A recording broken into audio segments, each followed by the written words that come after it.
지난 주일에 우리는 빵을 먹었습니다. 야고보서를 샌드위치라고 얘기한 것을 기억하시죠?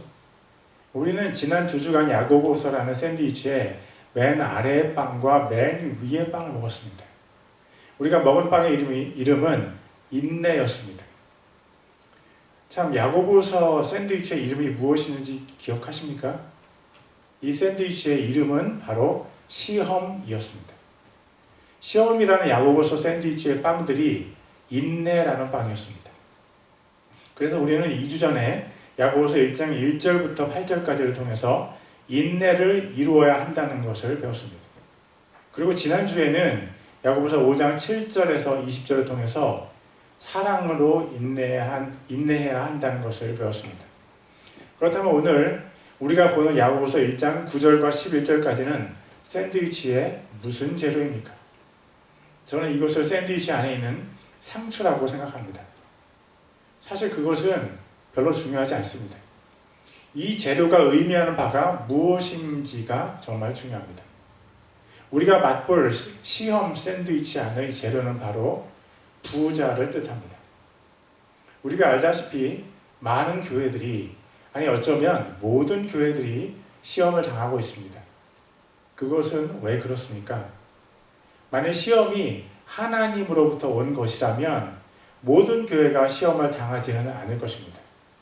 왜냐하면 하나님께서는 우리가 시험을 당하는 것을 기뻐하지 않으시기 때문입니다.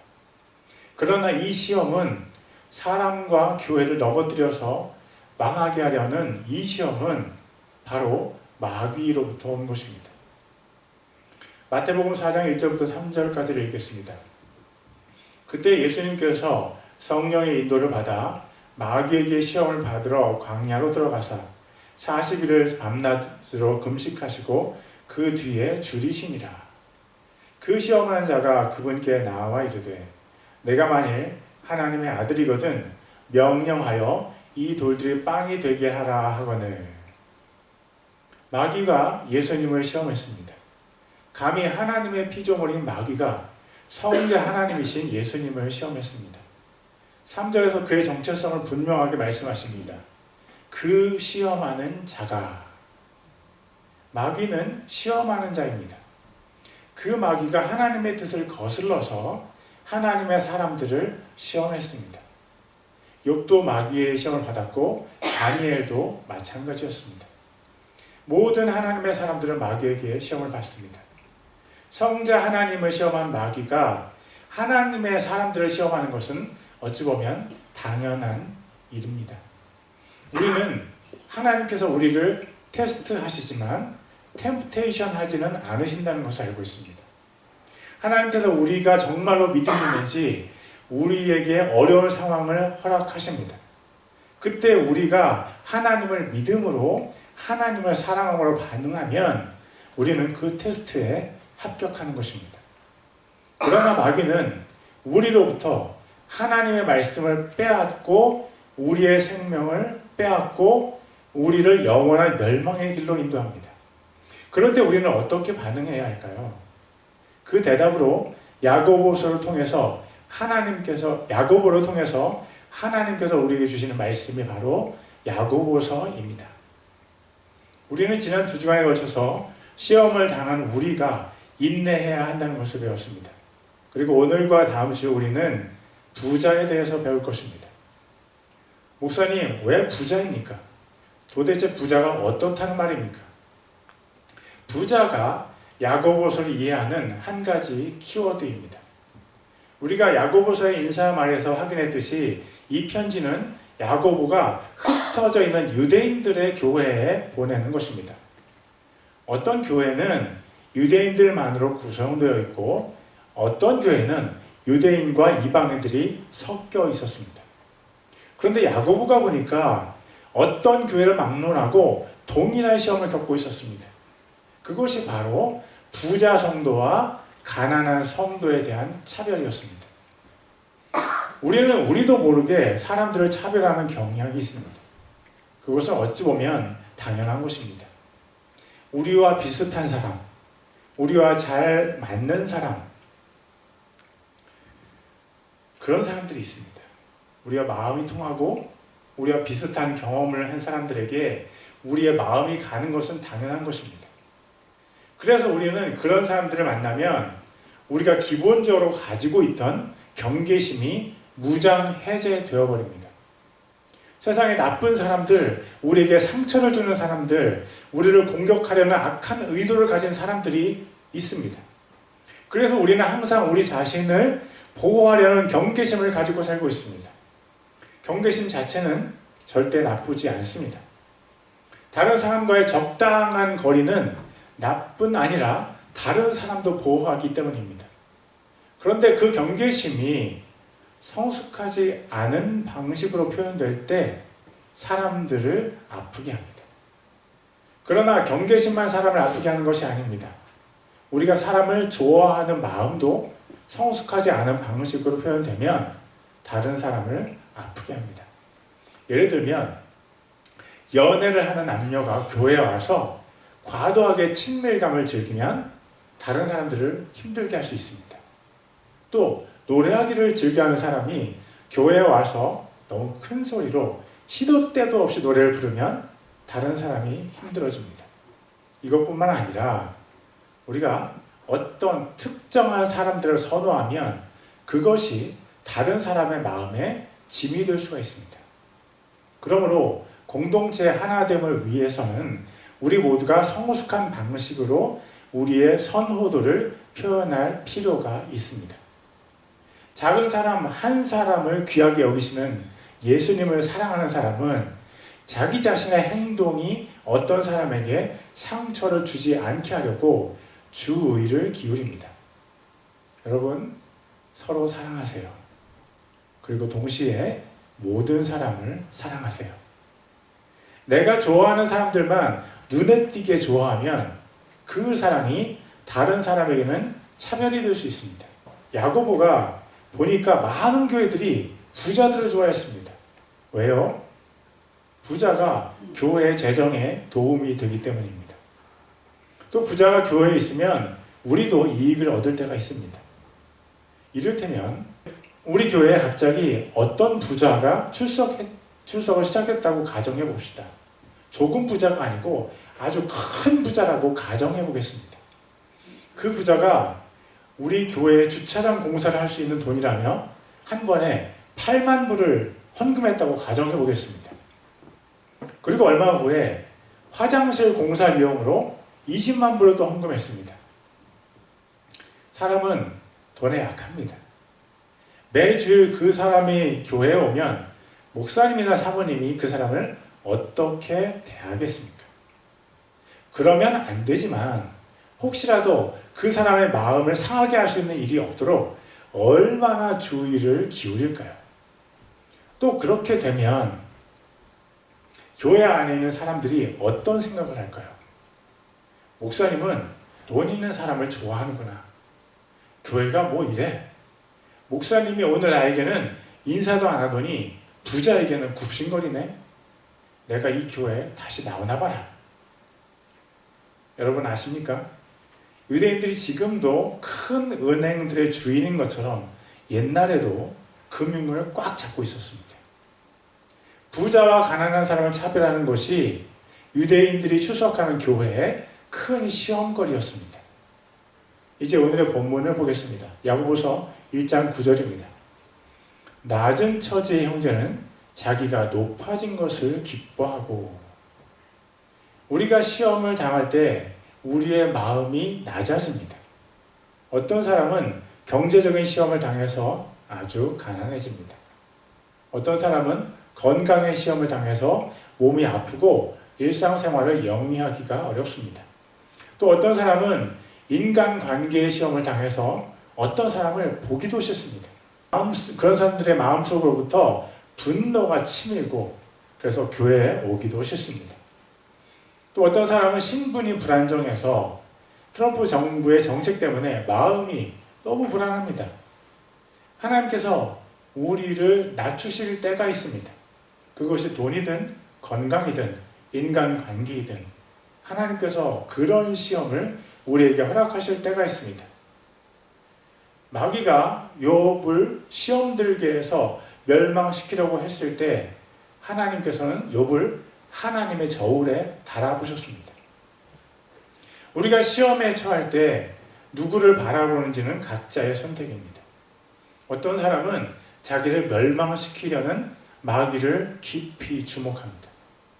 그러면 그 사람의 마음은 점점 더 불안해지고 자신의 연약한 점을 통해서 자기 자신을 탓하기도 합니다. 그러나 동일한 시험을 당한 어떤 사람을 자신을 저울에 달아보시는 하나님께 주목합니다. 낮은 처지에 있게 된 사람은 두 가지 중 하나를 선택할 수 있습니다. 나를 멸망시키려고 시험, 템프트하는 마귀를 바라볼 수 있습니다. 또 나를 저울에 달아보시는 하나님을 바라볼 수 있습니다. 이 두 사람 중에 누가 시험 중에 기뻐하겠습니까? 누가 자기가 어떤 이유로 낮아졌을 때 기뻐할 수 있겠습니까? 지금 우리가 당한 처지에 생각이 꽂힌 사람은 마귀에 주목하는 사람입니다. 그러나 낮아진 처지에도 불구하고 기뻐하는 사람은 하나님께 주목하는 사람입니다. 야고보는 우리를 권면하고 있습니다. 야고보서 1장 9절입니다. 낮은 처지의 형제는 자기가 높아진 것을 기뻐하고. 낮아진 형제 자매들이요, 당신들이 높아진 것을 기뻐하세요. 이 세상에서 당신들이 낮아졌지만 영적인 세상에서 당신들은 높아졌습니다. 예수님을 만난 사람들은 자기들의 죄를 용서받았습니다. 이사야서 43장 25절입니다. 나 곧 나는 내 자신을 위하여 내 범죄들을 지워버리는 자니 내가 내 죄들을 기억하지 아니하리라. 그리고 예수님을 만난 사람들은 하나님의 자녀가 되었습니다. 로마서 8장 16절입니다. 성령께서 친히 우리 영과 더불어 우리가 하나님의 자녀인 것을 증언하시나니. 우리는 원래 하나님의 원수였습니다. 우리는 하나님의 자녀였었는데 죄를 지음으로 하나님을 배신했고 하나님을 떠났습니다. 우리는 하나님을 피해서 숨었습니다. 그런데 하나님께서 우리 죄를 용서하시고 우리를 다시 하나님의 아들과 딸로 삼아 주셨습니다. 그런데 우리가 자녀가 되니까 더불어서 회복된 것이 있습니다. 로마서 8장 17절입니다. 자녀이면 상속자 곧 하나님의 상속자요 그리스도와 공동 상속자니라. 우리가 그분과 함께 고난당하면 이것은 우리가 함께 영광도 받으려 함이니라. 우리는 상속을 받게 됐습니다. 보통 상속이라 하면 부모님이 죽으셨을 때 그분의 유산을 자녀가 받는 것을 뜻합니다. 우리는 성자 하나님이신 예수님께서 십자가에서 죽으심으로 하늘나라, 즉 천국을 상속받게 되었습니다. 물론 이것은 표면적인 그리스도인을 포함하지 않는 것입니다. 이 구절에서 바울이 분명하게 선포합니다. 로마서 8장 17절 하반절입니다. 우리가 그분과 함께 고난당하면 이것은 우리가 함께 영광도 받으려 함이니라. 우리가 그분과 함께 고난당하면 이라는 말은 예수님을 진정한 주님으로 모시고 살았다는 것입니다. 그런 사람들은 분명하게 천국을 상속받습니다. 쉽게 말해서 그런 사람은 천국에 간다는 것입니다. 여러분, 천국을 상상할 수 있습니까? 저는 꿈에서 생명수를 마셔본 적이 있습니다. 꿈속에서 마신 생명수는 이 세상의 어떤 물과도 달랐습니다.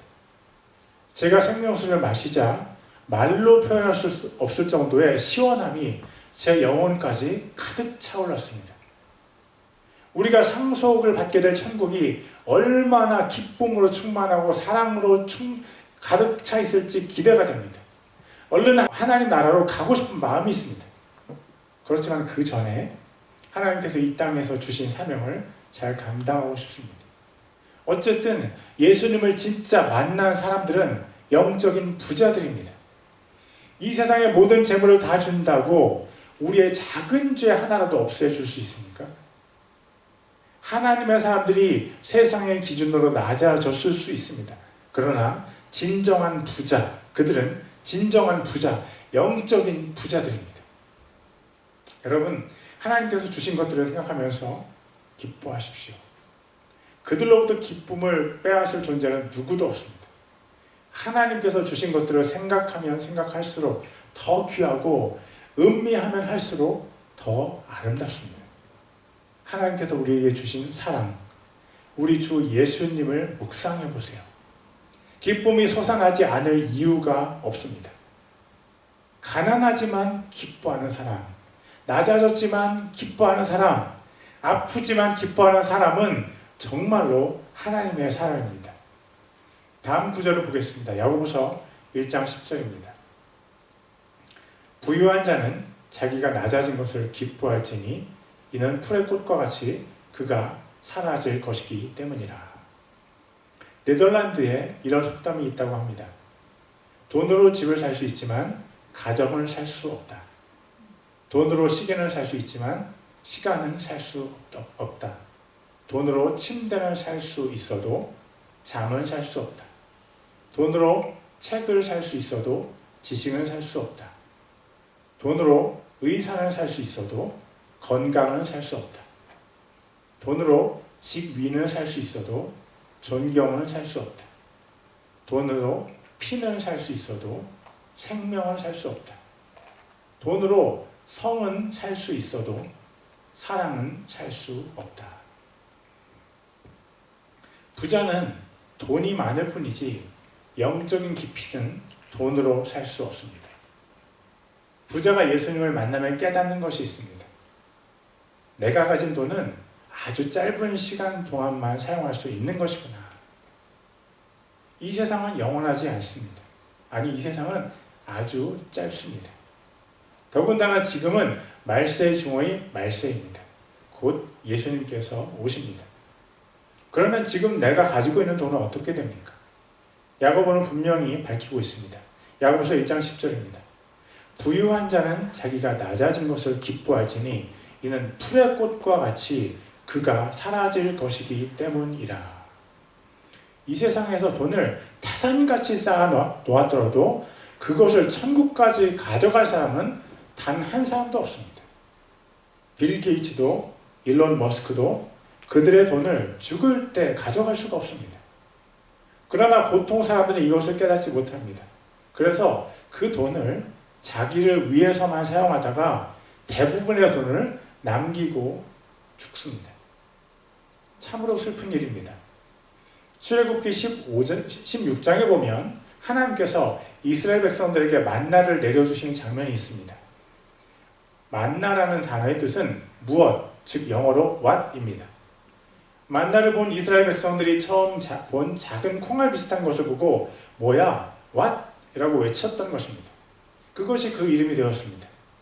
하나님께서 그들에게 만나를 거두라고 하셨는데 재미있는 구절이 있습니다. 출애굽기 16장 17절과 18절입니다.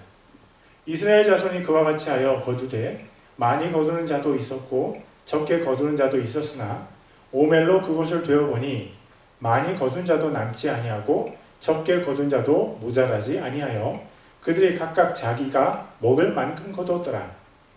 오멜은 부피의 단위입니다. 1오멜은 약 2.2리터 정도라고 합니다.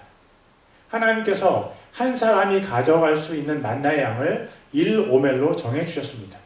1인당 2.2리터 정도를 가져가라고 명령하신 것입니다.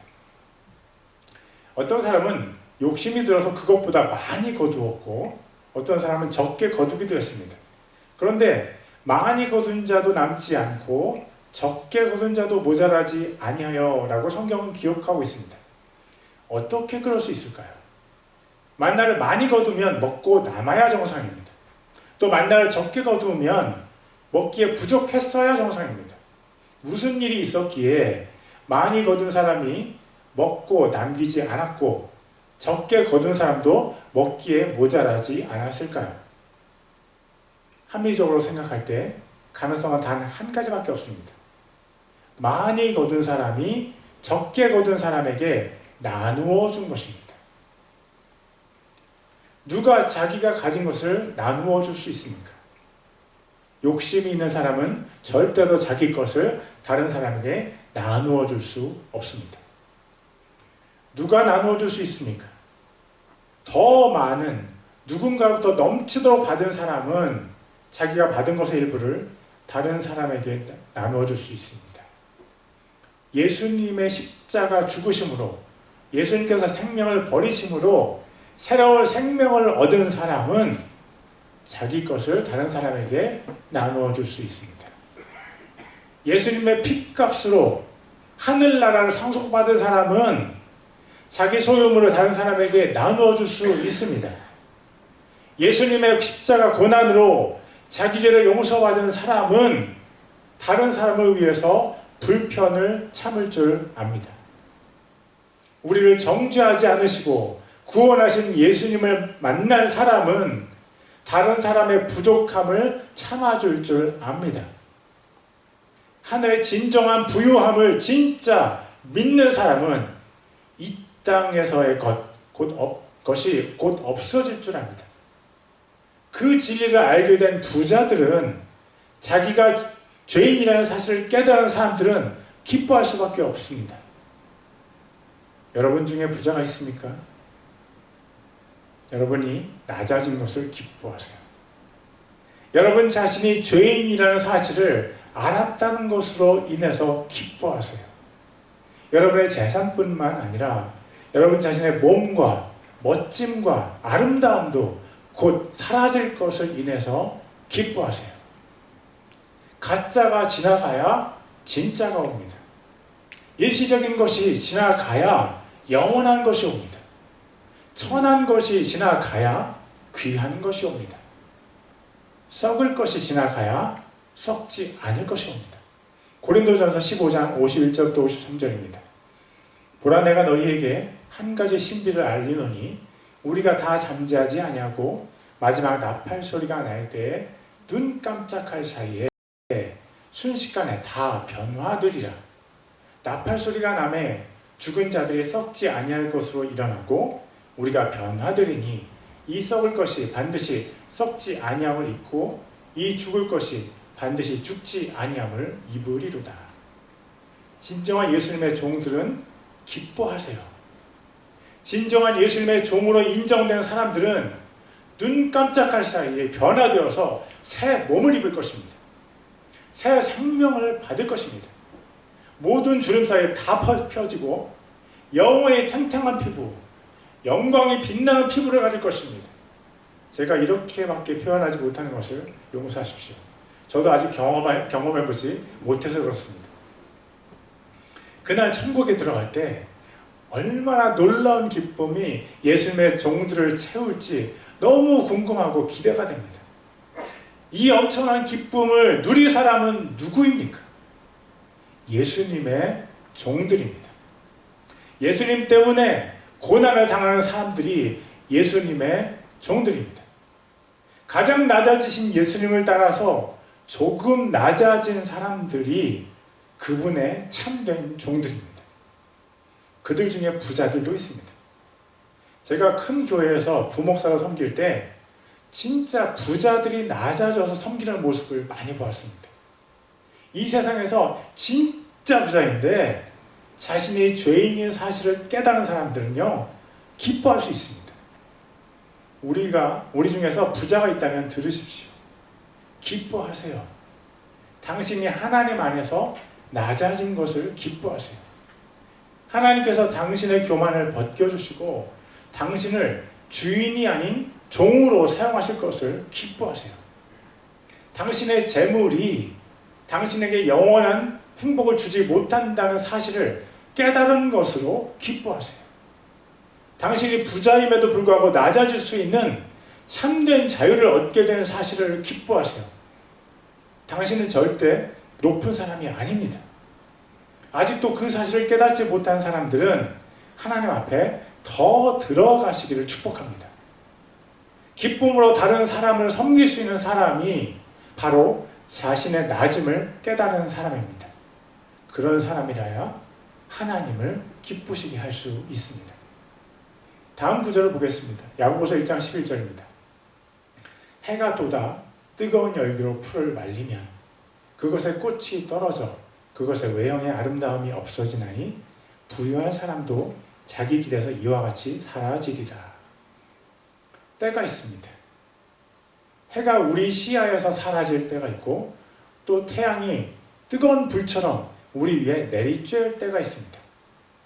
태양은 하나님께서 정하신 그 길을 따라 하나님께서 명하신 그 높이에서 우리의 위를 지나갑니다. 하나님께서 풀을 말리는 때를 정하셨고 꽃이 떨어지는 때를 정하셨다는 말입니다. 꽃의 아름다움이 없어지도록 섭리하신 분이 하나님이십니다. 무슨 말입니까? 이 세상의 아름다움이 곧 사라질 것을 깨달으라는 말입니다. 이 세상에 어떤 것도 영원하지 않습니다. 사람이 가진 부유함도 한때입니다. 길어야 120년입니다. 하나님께서 정하신 시간이 되면 그 부유함은 더 이상 우리가 붙들 수 없습니다. 마치 두 손 가득했던 물이 손가락 사이로 빠져나가듯이 빽빽했던 머리카락의 숫자가 줄어들듯이 때가 되면 내가 가진 모든 부유함도 나를 떠나버립니다. 때가 있습니다. 그 때를 하나님께서 정하셨습니다. 부유한 사람도 가난한 사람과 똑같이 때가 되면 이 세상을 떠나가야 합니다. 야고보는 왜 갑자기 부유한 사람에 대해서 얘기하는 것입니까? 부유한 사람을 통해서 교회가 시험에 들 수 있음을 말하기 위한 것입니다. 그러면 돈이 많은 것만 부유한 것입니까? 어떤 사람은 아주 좋은 성격을 가졌습니다. 우리는 그런 사람을 성격이 부유하다고 말할 수 있을까요? 어떤 사람은 많은 지식을 가졌습니다. 우리는 그런 사람을 지식이 부유하다고 말할 수 있을까요? 만약 그럴 수 있다면 당신은 어떤 것에 부유합니까? 손기술에 부유한 사람, 끈기에 부유한 사람, 아이디어에 부유한 사람, 외모에 부유한 사람, 그런 사람도 있을 수 있습니다. 돈에 부유한 사람을 통해서 교회에 시험이 찾아올 수 있다면 다른 부유함을 통해서도 교회에 시험이 찾아올 수 있을까요? 저는 가능하다고 봅니다. 그것이 어떤 부유함이든 그 부유함을, 그 자신감을, 그 만족감을 마귀가 사용할 수 있다면 그 부유함을 통해서 교회에 시험이 찾아올 수 있습니다. 당신에게 있는 부유함은 어떤 것입니까? 야고보는 우리에게 권면합니다. 너희가 가진 그 부유함은 하나님의 때에 너희 자신을 떠나갈 것이다. 그것을 기뻐하라. 어쩌면 이 세상에서 우리의 자랑일 수도 있는 그 부유함이 우리를 떠나가면 우리는 그것을 기뻐할 수 있을까요? 어쩌면 우리 마음에 품고 있는 가장 큰 자긍심일 수도 있는 그 부유함이 우리를 떠나가는 것을 우리는 기뻐할 수 있을까요? 쉽지는 않을 것입니다. 저는 최근에 막내딸을 한국으로 보냈습니다. 한국에 있는 대학에 입학해서 간 것입니다. 그것 때문에 제 마음이 적지 않게 외롭습니다.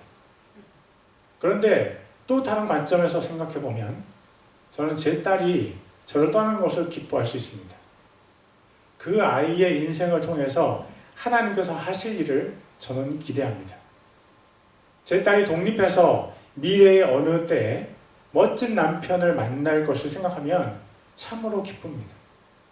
그리고 그 아이가 아들과 딸을 낳고 더 성숙해질 것을 생각하면 또 그렇게 마음이 좋습니다. 무엇보다도 더 좋은 것은 부족한 육신의 아버지인 저를 떠난 제 딸이 진짜 아버지인 하나님과 더 깊이 연합할 것이라는 사실입니다. 그래서 저는 한편 외롭지만 정말로 기쁩니다. 만약 우리가 사랑하는 우리 자신의 부유함이 우리를 떠나고 하나님의 부유함이 우리를 채우신다면 우리가 기뻐할 수 있을까요? 만약 너무나 불완전한 우리 자신의 부유함이 떠나야만 하나님의 부유함이 우리를 채우실 수 있다면 우리는 어떤 선택을 할까요? 그거 아십니까? 성자 하나님이신 예수님께서 너무나 귀한 예수님의 육신을 버리는 선택을 하셨다는 사실을 당신은 알고 있습니까? 하늘보다 귀하신 예수님의 생명도 예수님 자신께서 과감하게 버리셨다는 사실을 당신은 정말로 믿습니까? 사랑과 진리로 충만하신 예수님께서 자신의 모든 영광을 버리셨다는 것이 당신에게 사실로 믿어집니까? 예수님께서 정말로 버리셨습니다. 빌립보서 2장 6절에서 8절까지 있습니다. 그럼 그분은 하나님의 형체로 계심으로 하나님과 동등함을 강탈로 여기지 아니하셨으나 스스로 무명한 자가 되사 자기 위에 종의 형체를 취하시고 사람의 모습이 되셨으며 사람의 모양으로 나타나사 자기를 낮추시고 죽기까지 순종하셨으니 그 십자가의 죽음이라. 천국은 마치 밭에 숨겨진 보물과 같습니다. 밭을 가는 소장농이 그 보물을 발견하면 어떻게 하겠습니까? 그는 그 보물을 숨겨두고 그 기쁨 때문에 가서 자기의 모든 소유를 팔아서 그 밭을 살 것입니다. 하늘에 있는 모든 보물의 기쁨을 가장 잘 아시는 분은 바로 하나님이십니다. 성자 하나님이신 예수님께서 자신의 모든 것을 파신 사건이 바로 십자가입니다. 예수님의 낮아지심이 십자가입니다. 예수님께서 십자가를 지실 수 있었던 것은 바로 예수님 안에 천국의 보물에 대한 기쁨 때문입니다. 예수님께서 기쁘게 여기셨던 천국의 보물은 무엇일까요? 예수님께서는 원래 하늘나라에 계셨고 죄도 없으셨기 때문에 우리가 상속받게 된 천국이 예수님께 보물이라고 말하기는 어렵지 않을까요? 예수님께서는 왜, 무슨 기쁨 때문에 십자가에서 자신의 모든 영광과 생명을 버리신 것일까요? 제가 생각하는 예수님의 기쁨은 바로 잃어버린 양을 찾은 기쁨입니다. 누가복음 15장 4절에서 6절입니다. 너희 중에 어떤 사람에게 양 100마리가 있는데 그가 그 중에 한 마리를 잃어버리면 99마리를 광야에 남겨두고 잃어버린 양을 찾을 때까지 찾아다니지 아니하겠느냐? 또 그가 그것을 찾은즉 기뻐하며 자기 어깨에 메고 집에 돌아와 자기 친구와 이웃들을 함께 불러 그들에게 이르되 나와 함께 기뻐하자. 내가 잃어버린 내 양을 찾았노라 하리라. 예수님께서 잃어버리셨던 양인 우리를 되찾은 기쁨 때문에 예수님은 십자가에서 죽으셨습니다. 그러나 어떤 면에서이든지 부유한 우리는 무슨 기쁨을 가져야 합니까? 사도 바울은 빌립보 교회에 이렇게 썼습니다. 빌립보서 4장 1절입니다. 그러므로 극진히 사랑하고 사모하는 나의 형제들 곧 나의 기쁨이요 왕관인 극진히 사랑하는 자들아 이와 같이 주 안에 굳게 서라.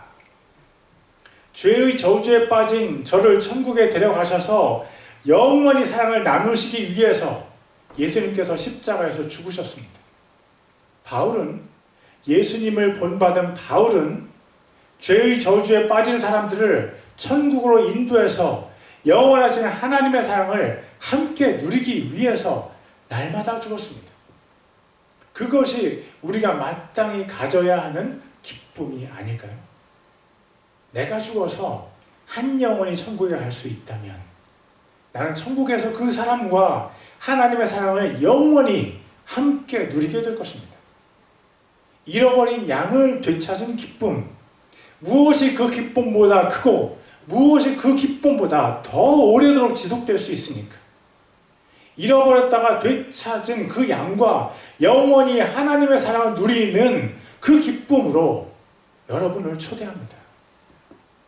어느 면에서이든지 부유한 여러분의 부유함이 곧 없어질 것으로 인해서 기뻐하세요. 여러분의 없어질 부유함으로 한 영혼을 살리세요. 영원한 천국에서 그 영혼과 함께 하나님의 사랑을 누리세요. 부유함이 없어질 것을 기뻐하세요. 기도하겠습니다. Let's pray.